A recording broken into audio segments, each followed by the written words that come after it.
আজকে ঘুম থেকে উঠে তোমাদেরকে একটু হাই করে সবার প্রথমে সকালের কাজটা সেরে নিলাম, বিছানা গোছানো। তারপর মোটকা থেকে একটা গ্লাস জল নিয়ে ঢকঢক করে খেয়ে নিলাম। আর তোমরা ঘুম থেকে উঠে এক গ্লাস জল খাবে আর আমার মতো জামা কাপড় ভিজিয়ে নেবে। এবার বাইরে বেরোবে, গেটটা খুলে দেখছে মা বিরাট ধোঁয়া করে রেখে দিয়েছে উনুনে। বিরাট চোখ জ্বালা করছিল। ভাই সাহেব একটা জিনিস মনে পড়ে গেল, হেয়ার ব্যান্ডটা একটু চুলগুলো একটু বেঁধে নি। এবার চলো দাঁতগুলো একটু মাঞ্জন দিই, বিরাট কায়দা করে ঘুষঘুষ করে। তারপর মনে পড়লো কয়েক মুঠো ছোলা আমি রাতে ভিজতে দিয়েছিলাম, সেইগুলো সকালবেলাতে ভক্ষণ করলাম। আর একটু কায়দা মারতে গেলাম, মিস হয়ে গেল। এবার সেই বেলা দুপুরে জল আনতে যাচ্ছি বালতি নিয়ে, আর এদিকে আমার বোন দেখো ছুটে আসছে। কি করতে আসছিস?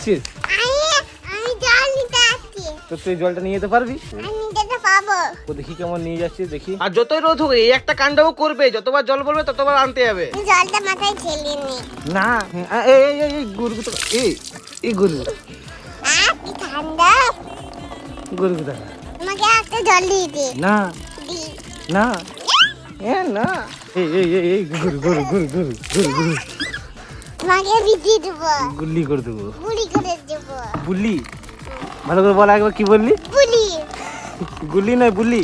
গুলি।